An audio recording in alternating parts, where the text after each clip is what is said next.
This edition of Tru Heels BTR Between the Ropes is brought to you by Mission Pro Wrestling. Mission Pro Wrestling Tournament Out of Hell is coming up on November 6th live from Rudo, Texas. Get your tickets now. They're available on the Mission Pro Wrestling Twitter page. And of course, you can watch it if you are not in the Texas area live on Title Match Network. Now, without further ado, Tru Heels BTR. Hello. It is me, your Tru Heel Phenom, SP3, back once again with another exclusive interview for Tru Heels BTR Between the Ropes. This time we are speaking to independent wrestler, one of the stars of Mission Pro Wrestling, and is going to be at the Tournament Out of Hell show on November 6th. She is 5 foot fine and sweeter than wine, the one, the only, Red Velvett. How's it going? How's it going? How are you? I'm doing well. How's your day been going, training and everything? It's been great. Just finished training, having an early morning training, getting my reps in, always staying on point. So it's been great. I'm a little tired, but that comes with the business. Of course. Professional wrestling is a hard job. I know you got to work at it, and you're working on your craft, so I appreciate that. This is a quick reminder to everyone watching. Give us a thumbs up for this video. Share this video with all your wrestling fans and friends. The subscribe button is always friendly to you, so smash that and the bell below that to get all notifications for all the great content right here on Tru Heel Heat. So, Red Velvett, we are talking to you ahead of Mission Pro Wrestling Tournament Out of Hell. You've also been appearing on All Elite Wrestling, on Dynamite, as well as Dark. But let's start from the beginning. How did you get into this crazy world of professional wrestling? Well, I came, as a lot of people kind of know already, I came from a background of boxing. My dad was a professional boxer. He retired when I was super little. I was just born, so I never really got to dive into the boxing with him. But I started watching wrestling when I was 9 with my mom, and I jokingly used to be like, I'm gonna be a diva, I'm gonna be a wrestler. And I watched wrestling all throughout from 3rd grade, that I was 9, all the way until maybe I got into high school. And then in high school I got really serious with dance, so I wanted to make that my career, and I stopped watching wrestling. And then 2015 I was clicking the channel again, and just wrestling happened to come up, and I'm like, oh, let me take a look and see how much it's changed. I haven't seen it in so long. And they were doing tryouts for Tough Enough.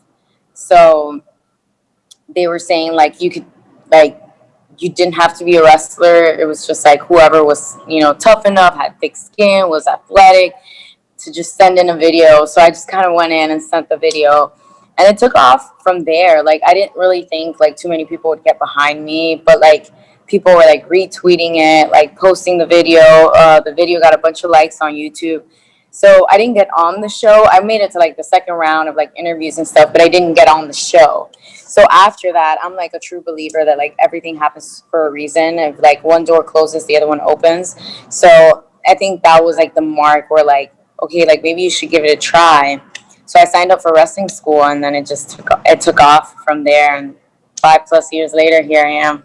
So it started off as a joke when I was little. I never really thought life would go full circle, but it did, and it's been great. So what was the time period that you got involved, being 9 years old, watching professional wrestling, and who was the people that stood out the most to you at that time? Well, when I was 9, it was the Attitude Era. The first people I ever saw when I clicked the channel on, first people were The Rock and Stone Cold. They were in a some sort of Falls Count Anywhere match, and they went into the audience and stuff like that. And me and my mom were just kind of what is this, So then we tuned in the following week. She's like, oh, I got it on TV again. Do you want to watch? And I'm like, all right. And then it was the time where Lita had just left. Esther Rios had left her, and the Hardys had rescued her, and I fell in love with their character, and they were my favorite. They are what truly got me into wrestling. The Hardys and Lita, they were my favorite. So that's the time that I really grew up around the Attitude Era. I love it.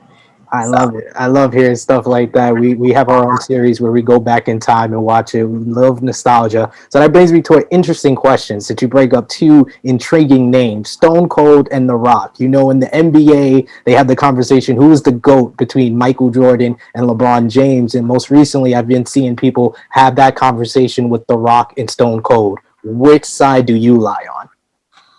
I think like I just lean on The Rock. Like it's just like The Rock, not like saying that like Stone Cold couldn't. Like Stone Cold was just I think the badass that everybody wanted to be. Like everyone just wanted to be like Stone Cold. He was just that guy that you just did not mess with.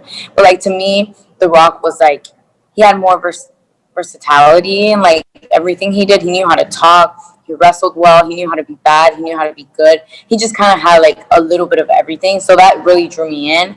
And like when he picked up the mic, like you were going to listen. Like what came out of his mouth every single week was just like it just was hilarious. It wasn't even always funny. Sometimes it was serious. So he really knew how to command attention. That's what I really loved about him. Okay, so that's I like that. I'm on the side of the Rock as well. My mom Yeah. used to tell me that he was my dad, and that my stepdad was just there to be a placeholder. So Oh my gosh, that's awesome. absolutely. So you got into back into professional wrestling. You said around 2015. You go into like Tough Enough, and then you go from there to training. How was that transition from being just a fan of professional wrestling to actually training to become a professional wrestler? I think I had a slight advantage because I danced for so many years. I tell everyone, and I always say, I think till the day that I don't wrestle anymore, I am the wrestler that I am because I danced for so long. So coming into the business of wrestling, I was very educated already, like very heavy disciplined. So I wasn't like the person who was talking in class or like talking back. I just wasn't. That's not the way I was trained, even as a dancer. So I definitely had like a big ear open coming in. To the business of wrestling. So that helped me. Memory was really well because of dance. You were taught to memorize choreography. So learning spots came easy, like remembering them.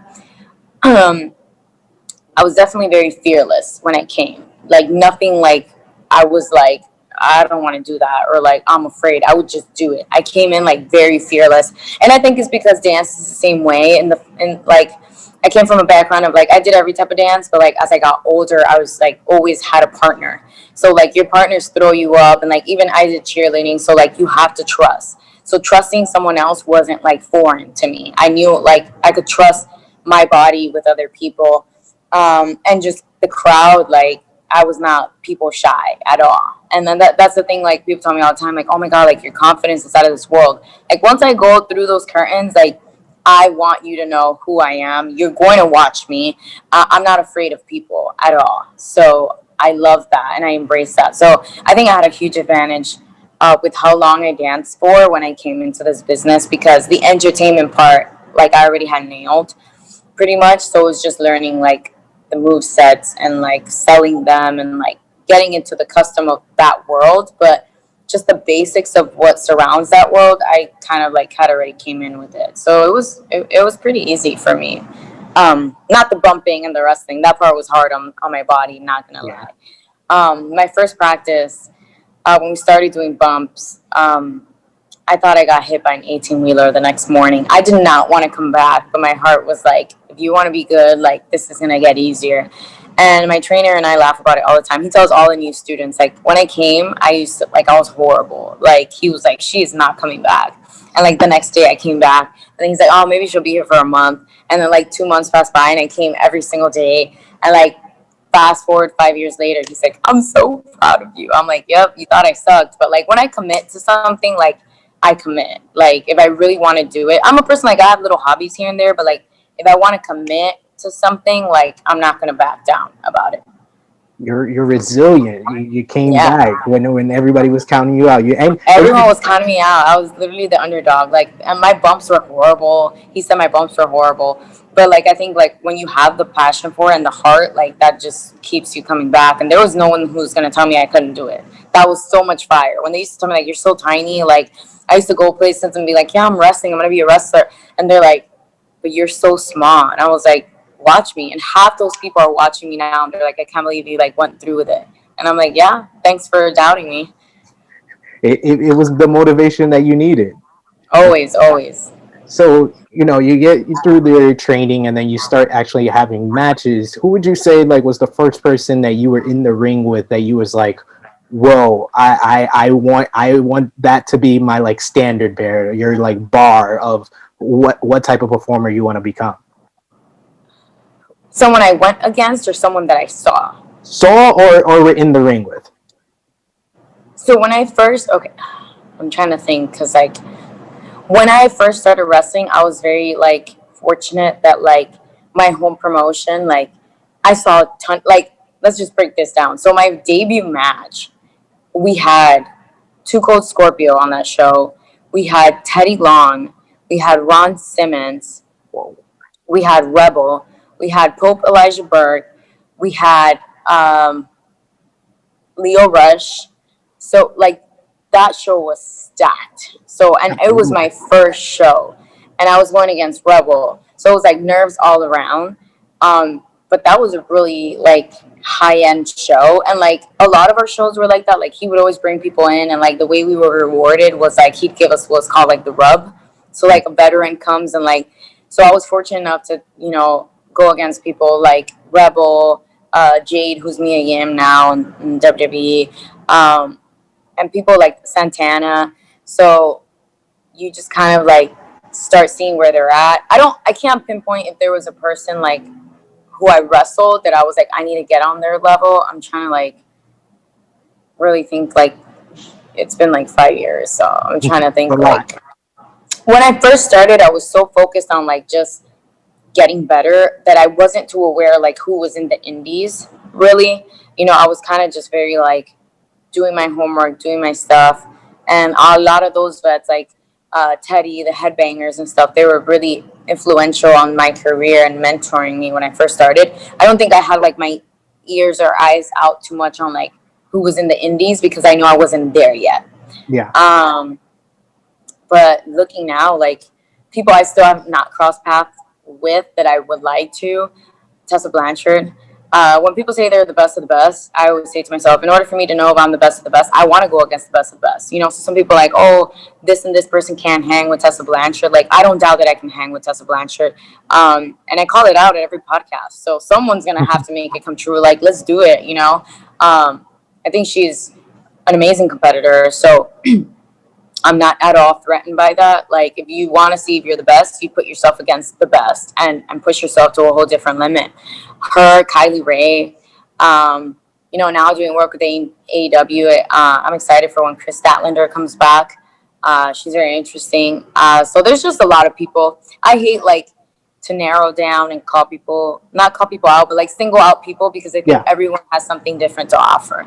And I've just always been open to go against anyone because every match to me is a different lesson. Everyone is different. Everyone works different. So I'm open to anyone who wants to get a piece of the cake. I'm down. Like, I don't back down from anybody. So I love it. Dropping the gauntlet down on Tru Heels BTR. I love it. Everybody out. I love it.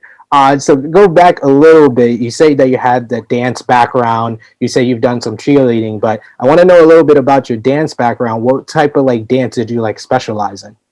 So I started when I was 9 years old. My parents at the time like didn't have money to put me in a studio. So I took advantage of like the electives in dance. So excuse me, I started dancing in middle school. My teacher was like, "Oh, I think you'd be really good. So like, let's push you towards other things." So she helped me try out in high school for a magnet program, which is like you can only go to that school if you're accepted into that program. So she helped me out. I got accepted to a dance program, and I danced all through high school, and then I got a full scholarship to go to college for an art school. There, I started doing ballet was the primary, obviously, ballet, jazz, hip hop. You do like outside. That school didn't really have hip hop, but it was jazz, ballet, hip hop, modern, contemporary, lyrical. As I got older, I joined a dance company, so I started doing like Latin ballroom, cha cha, tango. So I do it all. People are like, "Oh, you dance," and like they joke around like on the pole. Like, no, I danced professionally. Yeah. If I didn't have wrestling, I would have been a professional dancer. But I think like wrestling came for a reason. And it was perfect because I always wanted to do a sport. I never did sports. Like I was never part of a team. So I always wanted that. And then I wanted the entertainment aspect. And that's wrestling, like literally in sports entertainment. So I think I'm in the perfect place. You know, I get to show off everything I can do in the ring, like style wise, like gimmick wise with like my dance background, but I still get to do a sport, an actual sport. So I love it. It brings everything together really with professional wrestling, which brings me Yeah. to my next point involving dance. So you're working with AEW recently. Recently, we've had one of the most talked about segments of all time in professional wrestling, it seems like, with La Dinner Debonair, with MJF and Chris Jericho showing off their dance skills. You have Sonny Kiss, who has great dance skills during his entrance. Who would you say, in from your home promotion, Shine, everywhere you've been in between to AEW, is the best dancer in professional wrestling besides yourself?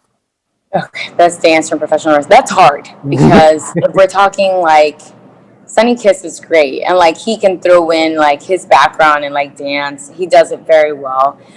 You also have Naomi in WWE, and she was a dancer. Lana was a professional dancer, so it's kind of hard. The best, I'm gonna go with We asked the tough questions here. that is a tough question. Best, I'm gonna go with. I have to go with Naomi and Sunny. That's Like fair. they blend it very well. It's not like they're just dancing in the ring. They know how to like plug it in so it makes sense. Yeah, they do So it like in they're the my right way, and it adds to their character. So I love it. That's a good yeah. answer. And a Swole's little, another one that used to dance as well. Big Swole used to dance as well. We joke about it all the time, like in the locker room, like the three of us. She's another one too. Um, yeah, it's a lot of dancers. I love it. I mean, it's funny you mentioned Lana. WrestleMania weekend in New Orleans. Fun fact: I got into a dance battle with Lana. I lost. Oh, see? Yeah.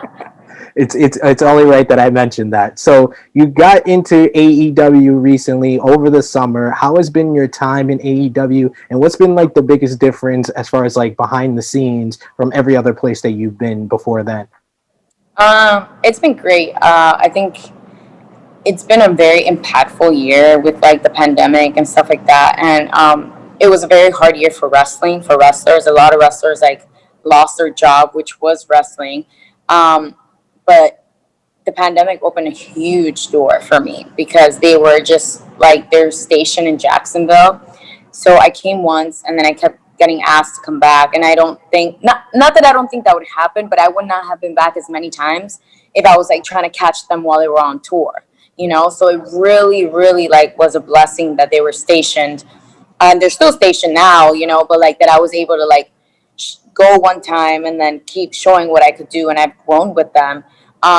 The biggest thing they've taught me has been like how to work for like national television. Like when you come from the indies, like you can train in that, but like that's my first big company that I'm in, that like you're on national television. You gotta work for not just the people who are at the stadium or the arena, but like the people watching at home. That's been my biggest thing that I've learned. And like Dustin trains the girls, so I can't even put into words how grateful I am to be part of that group, because he loves us and he's so determined to take us to the next level.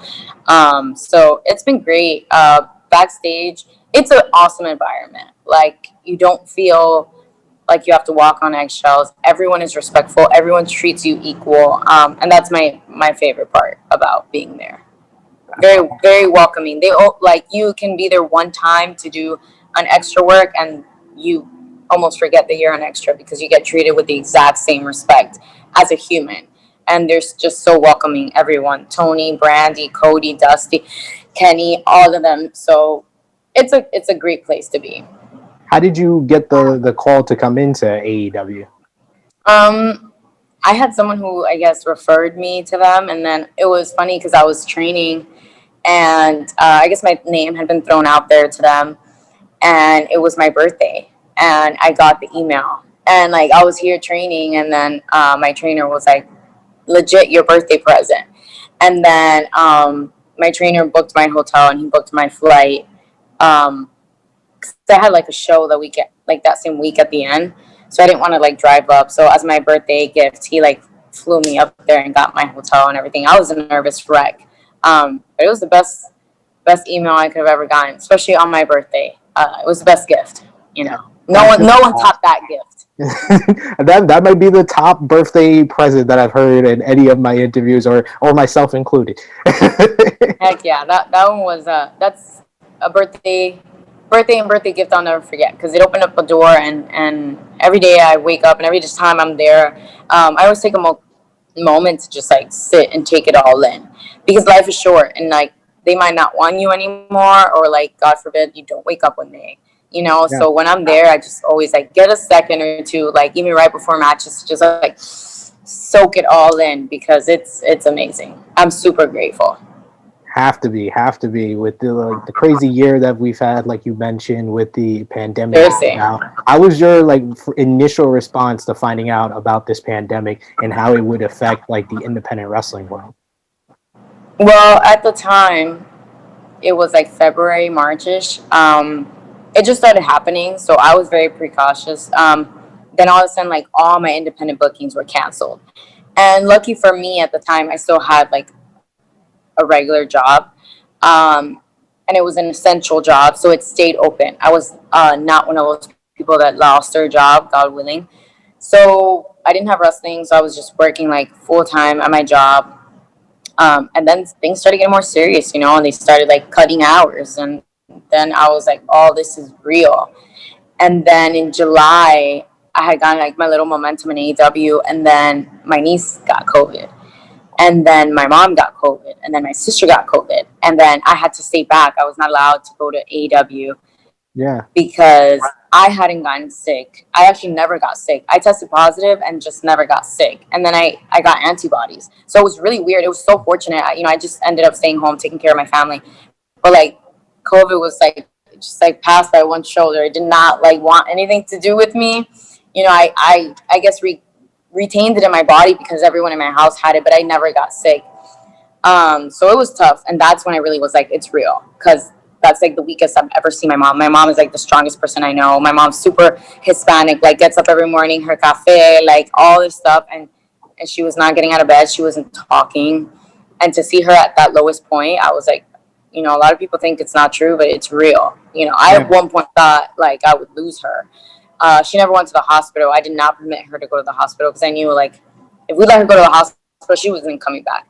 So I was like, I'm gonna do everything I gotta do. And like me and my sister were her nurse for like a week straight. We gave her everything and anything to keep her out of the hospital. And she bounced back after like we saw like 3 days went by. She didn't have a fever anymore. We're like, all right, and then she started walking.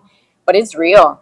So it was hard for me. That month was hard for me because I was missing out on like AEW. They were having pay-per-views. I was watching all my other friends who I used to drive up there with. And it was like a depressive, dark time for me because I was trying to take care of my family and trying to stay sane and crying that I was left behind and hoping I wasn't forgotten. But, I came back and it all worked out. So Well, that's definitely like an inspiring story, though. that makes me even more grateful every time I go because I'm like, it could be taken away anytime. And I'm guessing that your mom is doing better now. Oh, she's great. Like, Yeah, it was like a good. horrible 1 week. And then she never had like chest problems. She never said she couldn't breathe. So that was like the main concern. She just had like a really bad fever and like diarrhea and all that typical stuff, but like to an extreme, not like the basic cold times 10. But after like the fever left and everything, she's been great ever since. I think the only thing is like COVID leaves you like for like a couple months, you still can't like smell as well, or taste food as well. But she's like slowly recovering, but she's like good now. Like, but it was a scary time. Well, I am just going to send my blessings to your families. Thank That's you. definitely an inspiring story that you were able to overcome all that, get back to AEW. And now you got looking forward to your next week Mission Pro Wrestling Tournament Out of Hell. How are you preparing for this huge event? Tournaments are a little bit different of a beast because you could win one match and then you're right into another. So how are you preparing for this huge event on November 6th? Well, I always like to say I cross the bridge when I get there. So first thing I know for sure, I have to go against Alex Gracia. So all right, I did my homework. I was at the last show. She was at the last show. Coincidentally, I like respect all the women and I love to watch the matches anyway. So I watched every single match. I watched her match.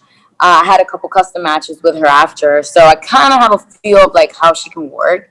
Um, I shouldn't be giving away what I do, but I watch my opponents. So that's all you can really do is study them Yeah. and like pick out their weaknesses, and that's you make those your strengths. So I've done a lot of watching, a lot of observing for her stuff, and everything else I've been like training because everything else I won't know what's gonna happen. I don't know who gets lucky, who's winning all the other matches, so I gotta just run with it and kind of like be ready. So what I've been doing is just kind of like watching everyone who's in the tournament, like little bits and pieces, but the rest, honestly, once I get over round one, it's just like winging it from there because it depends. Anything can happen. It could be anybody can be my opponent. So we'll just see how it plays out. I love the way you think. You gotta study your opponent. It only makes you better and it gets you better prepared. But what does like Mission Pro Wrestling overall with its dedication to women's pro wrestling coming out of the speaking out movement, which was very big in the professional wrestling world, and everything that Thunder Rosa is doing with Mission Pro Wrestling mean to you? It's amazing. I'm beyond grateful.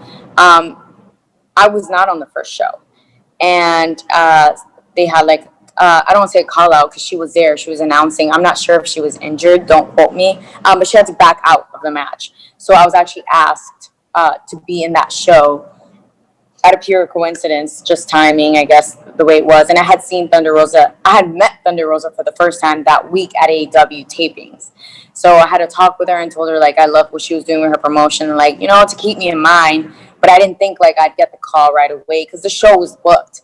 Yeah. So then I got on the show, and just being at the show was just amazing. Like, everyone on the show that produced the show, from the commentary, announcers, DJ, was a woman. So people say like, "Oh, woman shows," but technically they mean all woman wrestlers, and like the ref is a male. Or no, everyone was a woman.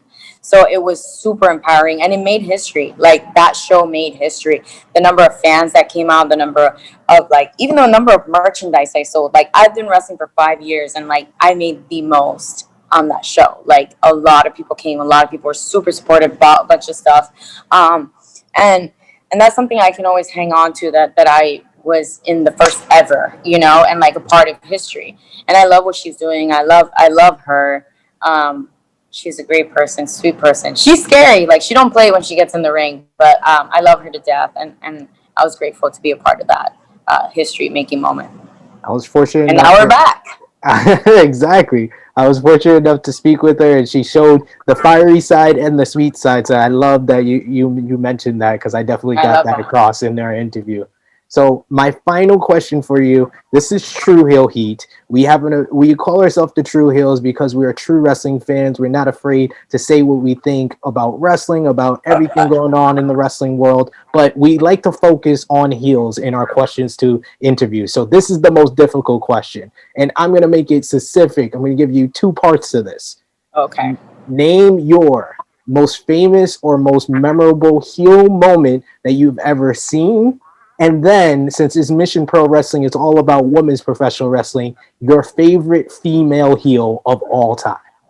Okay, so the first one is that I've seen, like, heel moment that I've seen anywhere. Yep. That's a hard one. From being a fan to being a professional wrestler, anything. Okay. Heel moment. Yeah. I have to give you this one because I was in it. Because like for me to think back to like a heel moment, it's kind of hard because there's so many. Heel moment.